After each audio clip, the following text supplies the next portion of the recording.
Amém. Paz do Senhor, irmãos. Gostaria de convidar a igreja a abrir suas Bíblias em Romanos, capítulo 10. A gente vai ler os versículos 11 até o 15. Romanos, capítulo 10, do 11 ao 15.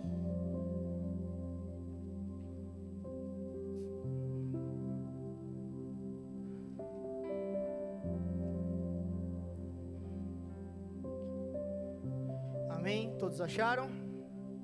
Amém. A palavra diz assim: porque a Escritura diz: todo aquele que nele crê não será confundido, porquanto não há diferença entre judeu e grego, porque um mesmo é o Senhor de todos, rico para com todos os que invocam, porque todo aquele que invocar o nome do Senhor será salvo. Você pode dar um glória a Deus por isso? Todo aquele que invocar o nome do Senhor será salvo. Porém, como invocarão aquele em quem não creram? E como crerão naquele a quem não ouviram? E como ouvirão se não há quem pregue? E como pregarão se não forem enviados? Como está escrito: quão formosos os pés dos que anunciam o evangelho da paz, dos que trazem alegres novas de boas coisas. Amém? Feche seus olhos por um momento. Paizinho querido, ainda em tua presença, venho te agradecer por tudo aquilo que o Senhor já tem derramado em nossas vidas nessa noite, Pai. Te agradecemos porque sei que tua presença está aqui e sei que o Senhor deseja transformar nossos corações nessa noite. Peço que em nome de Jesus, tudo aquilo que eu vier falar aqui nessa noite, que seja a sua boca, Pai.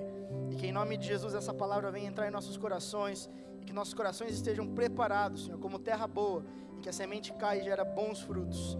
Em nome e para a glória de Jesus. Amém. Você pode tomar o seu assento. Enquanto você senta, olha para a pessoa que está do seu lado, dá um sorrisão e fala: você está muito bonito hoje. Domingo é o dia da gente vir bem mais arrumado.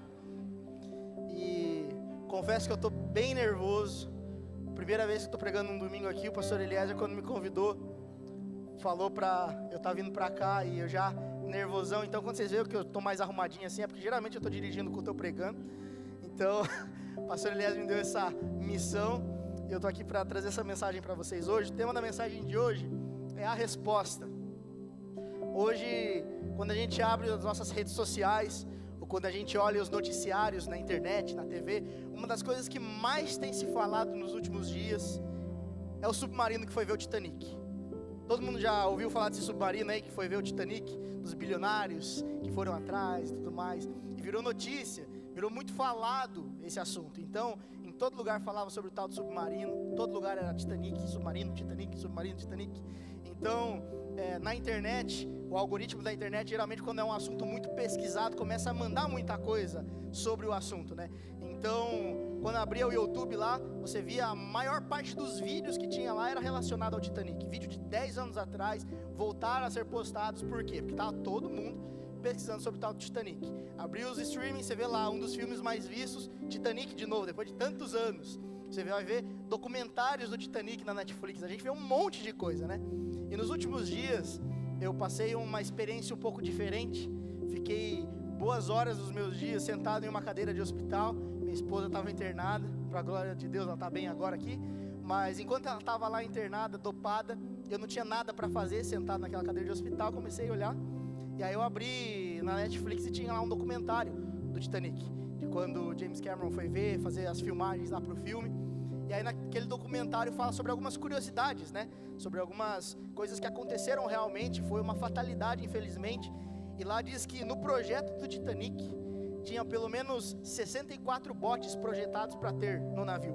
Então, caso acontecesse o navio afundar como aconteceu, era para ter 64 botes salva-vidas para o pessoal conseguir fugir. Só que, como era um navio muito tecnológico, como eles confiavam demais na tecnologia deles e tudo mais, e também não queriam gastar muito, mais do que eles já estavam gastando, tinha apenas 20 botes no navio. De 64, tinha apenas 20. E aí eles dizem que de cerca de 2.200 pessoas que estavam naquele navio, e que aproximadamente 1.500 pessoas foram mortas, né, no acidente, apenas 1.178 caberiam nos barcos que tinham. Então a população que estava dentro do navio era de 2.200, e menos da metade disso era o número de pessoas que poderiam ser salvas devido à negligência do pessoal que projetou de não colocar os botes necessários lá. É quando a gente vê isso, não foi tão bonitinho como no filme a gente vê, né? Tantas pessoas que morreram por negligência humana. Quantas falhas, quantos erros humanos aconteceram durante esse acidente. Era para ter um binóculo que estava trancado e não era para estar trancado, era para adiar a viagem, fizeram em cima da hora, fizeram um monte de coisa. Então, erros humanos que causaram a morte de tantas vidas. E aí, enquanto eu via isso, eu me lembrei também, alguns anos atrás, poucos anos atrás, a fatalidade que nós vimos no avião da Chapecoense que caiu, também falha humana. Não abasteceram direito o avião, não fizeram um monte de coisa que era para fazer. Muitas vidas que se perderam por negligência humana. Não dá uma ira na gente, não gera uma revolta no nosso coração quando a gente sabe que muitas pessoas morreram por negligência humana. Falha de homens que queriam lucrar ou que não estavam nem aí para o negócio. E muitas almas, muitas pessoas morreram por negligência humana. E aí quando a gente volta para esse texto que a gente leu aqui de Romanos, a gente vê: todo aquele que crê não será confundido, todo aquele que invocar o nome do Senhor será salvo. Se alguém precisa ser salvo é porque alguém está para morrer. Se alguém precisa ser salvo é porque alguém está perdido. E quando a gente vê tantas pessoas que precisam de salvação, tantas pessoas têm morrido, e muitas delas têm morrido por negligência humana. Quantas pessoas que precisam de salvação, e aí a gente entra nesse porém: como invocarão o nome daquele que não creram? Como crerão naquele que não ouviram? Como ouvirão se não há quem pregue? Como pregarão se não forem enviados? Aqui é apresentado para nós uma realidade onde pessoas estão morrendo sem salvação por negligência de alguém. Mais do que o Titanic, mais do que o avião da Chapecoense, todos os dias milhares de pessoas estão morrendo sem salvação por negligência de alguém. Quando eu olho para essa passagem, automaticamente queima uma responsabilidade no meu coração. É necessário que exista uma resposta. O mundo precisa de uma resposta. O mundo precisa de salvação. Nós estamos aqui num culto missionário. Nós estamos orando pelos nossos missionários. Mas mais do que orar, é preciso fazer alguma coisa. Pessoas aqui na nossa cidade estão morrendo todos os dias sem salvação por negligência de alguém. A palavra de Deus diz também em Romanos capítulo 8, nós falamos um pouco ontem dos jovens sobre isso, que a criação aguarda ansiosamente a manifestação dos filhos de Deus. Então, meu amigo, meu irmão, minha irmã, a responsabilidade está sobre nós. Se você se considera filho de Deus, a responsabilidade está sobre você. A questão agora é saber se nós vamos ser negligentes com esse chamado, ou se nós vamos realmente nos comprometer com esse chamado, se nós vamos realmente ser essa resposta que o mundo precisa. Para isso eu gostaria nessa noite de lembrar, por que nós devemos ser essa resposta para o mundo? Por que não outro? Por que nós? Então, em primeiro lugar, por que eu devo ser a resposta? A missão é de todos, mas o chamado é individual. A palavra de Deus diz lá em 1 Coríntios capítulo 7, versículo 17: entretanto, cada um, não está falando entretanto só alguns, entretanto, cada um continue vivendo na condição que o Senhor lhe designou e de acordo com o chamado de Deus. Se tem uma coisa que o ser humano é profissional, desde lá do Éden, é o negócio de transferir responsabilidade. A gente vê quando Adão e Eva dão um vacilo, desobedecem a Deus, comem do fruto proibido, Deus vai procurar, Deus encontra eles lá e fala: Adão, por um acaso, tu comeu o fruto que eu falei que não era para comer? Adão, automaticamente: Senhor, foi a mulher que tu me deste. Ou seja, se a culpa não é dela, a culpa é do Senhor que me deu ela. A mulher que o Senhor me deu, que me fez comer. Aí Deus: Eva, foi a serpente, Senhor, é ela que me enganou, não é minha culpa, eu sou tão boazinha, tão querida, tão amada. Aí a gente vai um pouquinho mais para frente, alguns capítulos ali na Bíblia, a gente vê Deus querendo levantar um homem para libertar uma nação. Deus escolhe Moisés: Moisés, vai que é contigo, cara, vai libertar meu povo. Moisés: oh Deus, não teria outra pessoa para enviar no meu lugar? E a gente vai vendo na Bíblia várias pessoas recebendo o chamado: oh Deus, chama outro. Ah Deus, não fui eu, a culpa não é minha, foi tal pessoa, foi isso, foi aquilo. E hoje a gente tem esse profissionalismo em nós, que é de transferir responsabilidade.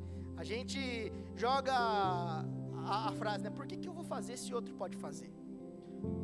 Eu faço tanta coisa e tem gente que não faz nada. Aí tá aqui a pessoa morrendo do meu lado: poxa Deus, manda outro. Por que eu? Por que o meu tempo? Por que o meu dinheiro? Deus, tem tanto empresário na cidade, tem tanto empresário na igreja, por que eu que ganho um salário mínimo vou ter que ofertar, sendo que outros podem ofertar? A responsabilidade, meu irmão, é tua. O chamado é individual. A missão é para todos, mas o chamado é individual. Deus chamou você para ser a resposta. Ah, Deus, mas outros podem fazer. Não, meu querido, Deus chamou você. O chamado é individual. Essa é uma herança que a gente tem de tentar transferir responsabilidade. Já parou para pensar que talvez a última pessoa que um suicida encontrou antes de tirar a própria vida foi você? Já parou para pensar que às vezes quando você está passando no calçadão, você pode ter esbarrado por uma pessoa que não vai encontrar ninguém mais, e você foi a última oportunidade dessa pessoa ouvir falar de Jesus, essa pessoa morreu, e você foi a última pessoa que ela encontrou? Quantas pessoas têm morrido ao nosso redor, porque nós não temos vivido de fato a responsabilidade, por negligência nossa? Lembro de um testemunho de uma jovem uma vez que chegou chorando, contando testemunho aqui, acho que alguns jovens, os mais antigos pelo menos lembram, de uma jovem que chegou chorando e dizendo, cara, estava no ônibus essa semana, tinha uma menina sentada do meu lado, era uma amiga minha, eu estava meio cansada, estava com fone de ouvido ali, meio que dormi, não falei nada com ela, saí do ônibus, deu acho que 2 horas depois, essa jovem se matou, e eu tenho Jesus e não falei nada para ela. Quantas pessoas ao nosso redor têm perdido a salvação, e nós temos aqui o pote que podia salvar a vida delas, mas está trancado dentro da nossa boca. Eu lembro, alguns anos atrás, a gente teve um congresso de jovens que foi lá no Castelo Branco, no Colégio Castelo Branco, ali no Parque São Paulo, e foi o colégio que eu estudei 7 anos da minha vida. Meu ensino médio, meu ensino fundamental, ensino médio eu fiz lá no Castelo Branco, e a gente estava organizando o congresso lá, e a gente estava montando os instrumentos, montando as coisas, preparando para receber o pessoal. E aí, por curiosidade, eu sou bem nostálgico, falei, cara, eu vou entrar na sala que eu estudava antes. Aí eu fui lá, entrei na sala, olhei para aquelas paredes, e na hora parece que foi assim um soco no estômago que eu tomei assim, porque eu olhei para aquelas paredes, olhei para aquelas carteiras e falei, cara, 7 anos eu passei aqui, eu ganhei uma vida para Jesus. Foi a única vida que eu falei de Jesus. Não foi nem difícil. Imagina se eu tivesse falado. Imagina se eu não tivesse desperdiçado 7 anos da minha vida para falar de Jesus para essas pessoas que passaram aqui. Tantos jovens, tantos adolescentes que hoje já partiram. Tantas pessoas, o Luan estudou comigo na época, sabe? Tantas pessoas que já tiraram a própria vida ou que perderam a vida desde que a gente terminou o ensino médio para cá. Pessoas que eu passei 7 anos sentado lá todos os dias. Brincava, dava risada, brigava, chutava, mas não falei de Jesus. A responsabilidade bateu assim no meu peito naquele momento, eu olhei para aquilo lá e começou a queimar meu coração, e eu fiquei emocionado mesmo, igual agora, até hoje, assim, me emociona de lembrar pessoas que passaram pela minha vida, e eu negligenciei a salvação que estava comigo, que poderia ter sido passada para elas. Pô Deus, não é só eu que sou crente aqui no colégio, tem tantos outros cristãos aqui, por que o Senhor não manda outros? Deixa que outros falem. Eu estou aqui ocupado demais estudando, eu estou ocupado demais aqui fazendo minhas brincadeiras, eu estou ocupado demais aqui vivendo a minha vida, e pessoas estão morrendo ao meu redor.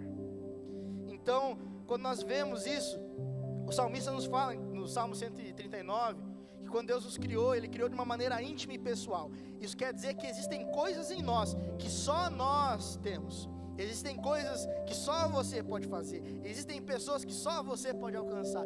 Existem coisas que Deus colocou em cada um de nós que é particular. Até tem uma música antiga, se não me engano, acho que é do Daniel e Samuel, que fala, você é especial, quem te deu a vida, destruiu a forma e não fez outra igual. Acho que os mais antigos devem conhecer essa canção. Você é especial, quem te deu a vida, destruiu a forma e não fez outra igual. O que isso quer dizer? Nós não somos criados em massa. Deus não faz um projeto que coloca todo mundo igual assim, faz. Deus cria cada um de nós com uma particularidade no nosso coração e nossa vida. Isso quer dizer que cada um de nós tem um chamado individual. A missão é para todos, o ID é para todos, mas é você que deve ganhar a sua vizinhança. O ID é para todos, mas é você que deve ganhar a sua família. O ID é para todos, mas a responsabilidade é individual de cada um. Você é especial, o seu chamado é particular. Que a gente possa entender que a nossa missão de ser a resposta para o mundo é porque a missão é para todos, mas o chamado é para cada um de nós. Amém? Segundo lugar, por que fazer missões? Por que ser a resposta? Porque Jesus nos manda.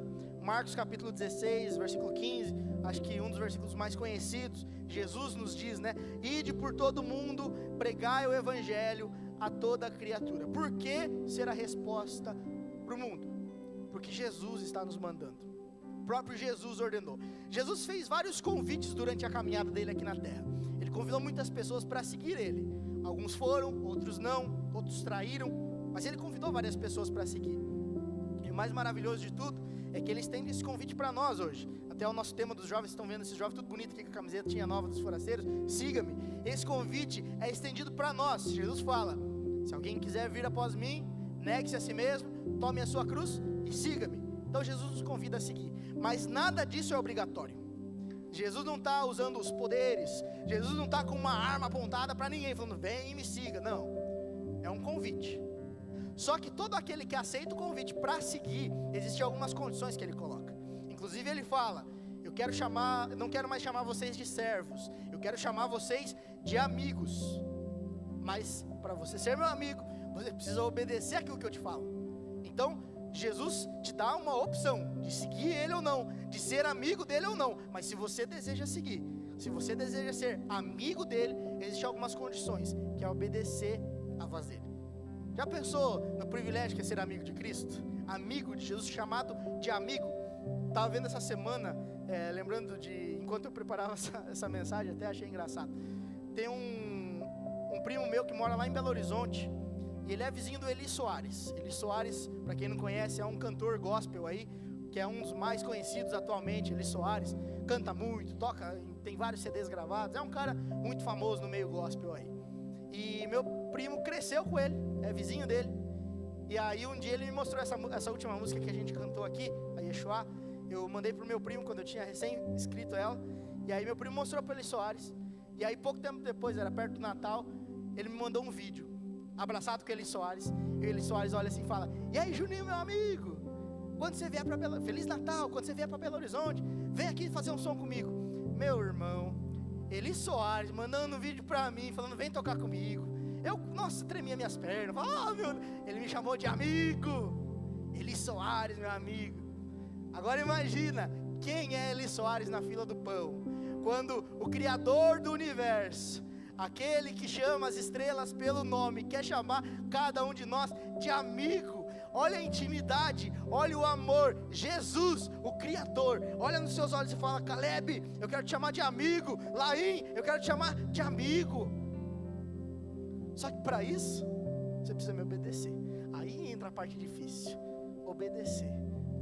Então, por que ser a resposta do mundo? Porque o meu amigo está me mandando. E se eu quero ser amigo, eu preciso obedecer. Ide por todo mundo e pregai o evangelho a toda criatura. Você não é obrigado a seguir, mas se você deseja seguir, se você deseja ser chamado de amigo, quem quer ser chamado de amigo de Jesus aqui? Em nome de Jesus. Se você quer ser amigo de Jesus, meu irmão, está aí a responsabilidade. Se você está aqui hoje e ainda não tem uma motivação o suficiente para orar, para contribuir e para pregar o evangelho onde você estiver, para ir por todo mundo e pregar o evangelho, está aí a motivação. O teu amigo está te mandando.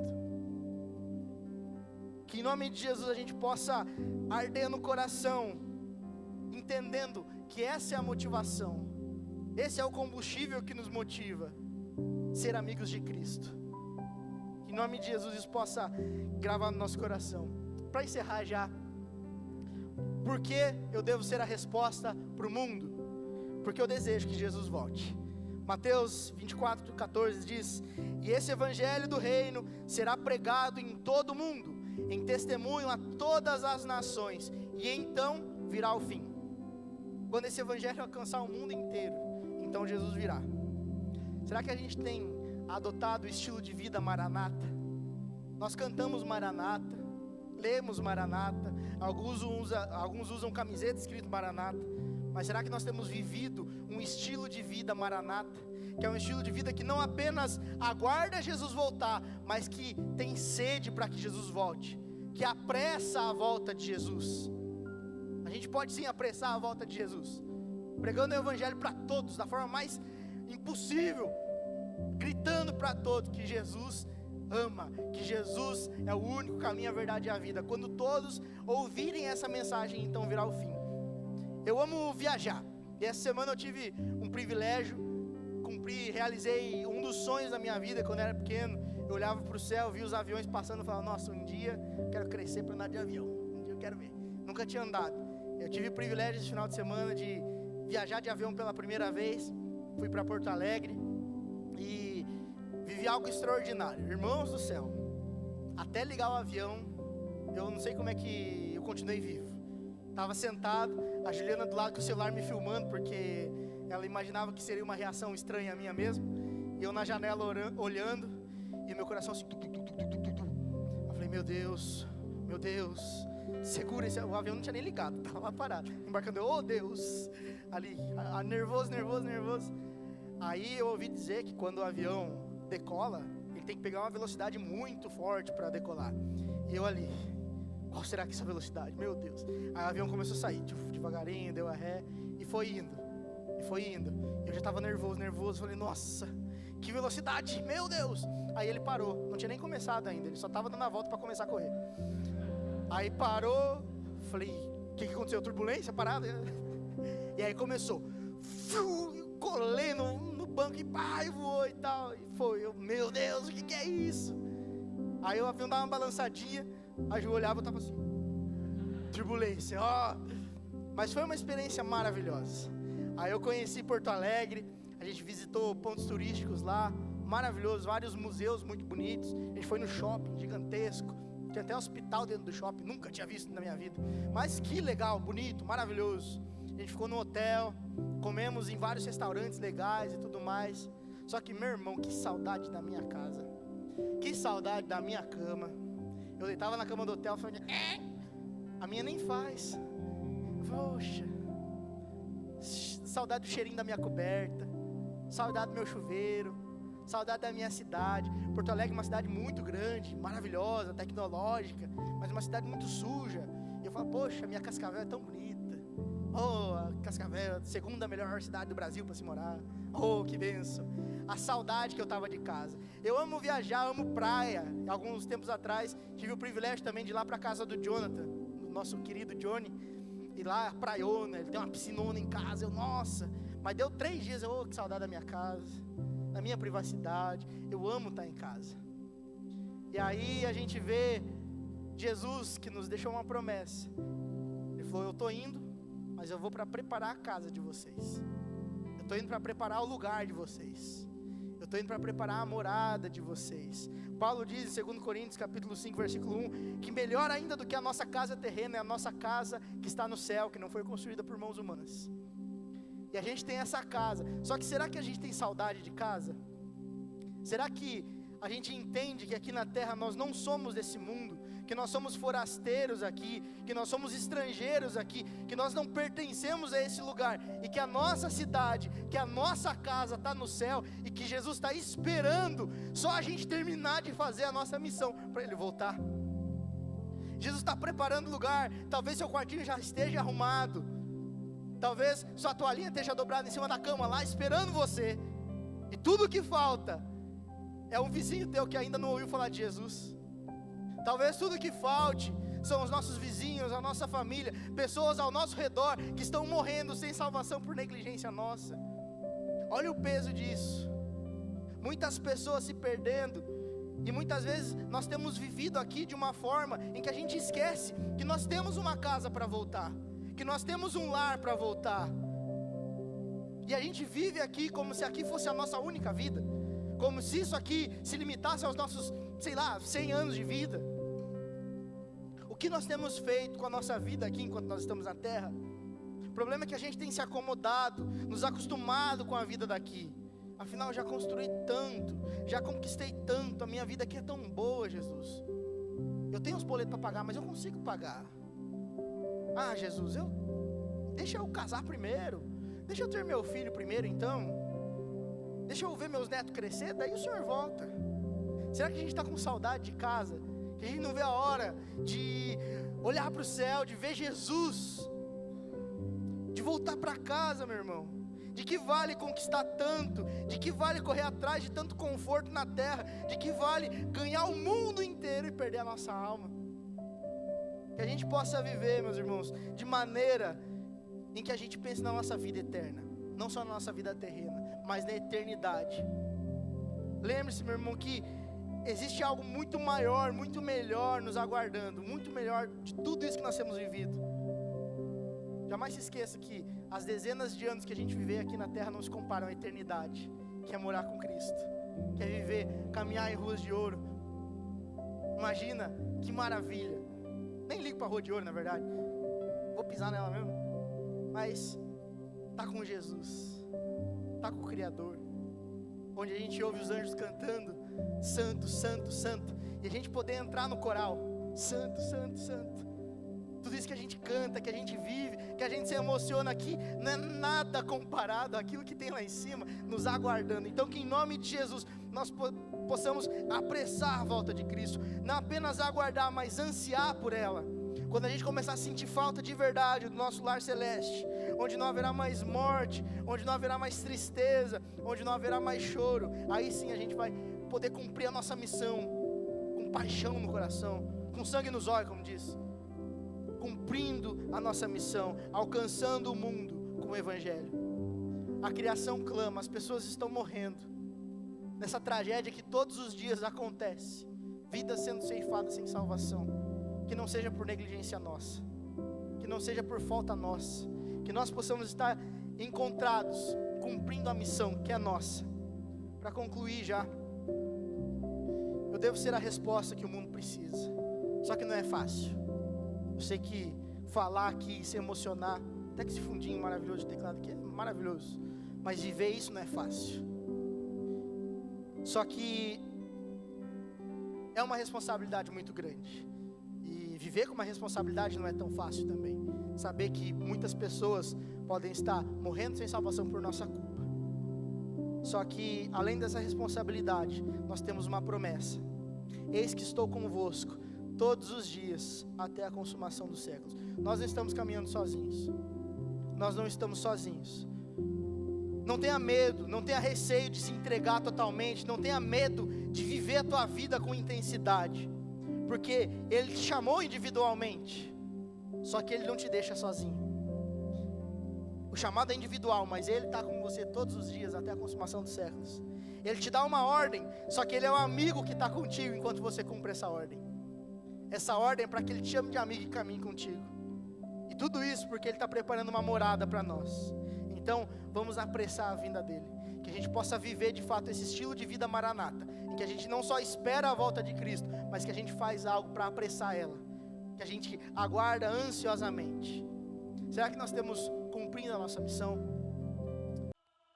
Se você foi tocado por essa mensagem, não deixe de curtir esse vídeo. Inscreva-se no nosso canal no YouTube e assim você pode ter acesso a mais mensagens como essa para edificar a sua vida. E se você deseja fazer parte da nossa igreja, ter mais acesso às nossas informações e novidades, é só você baixar o nosso aplicativo no seu celular. Baixe gratuitamente. É só você abrir a loja virtual no seu celular e digitar IBI Cascavel. Ali você baixa o nosso aplicativo e tem mais acesso às nossas novidades e faz parte dessa família também. Deus te abençoe e um grande abraço.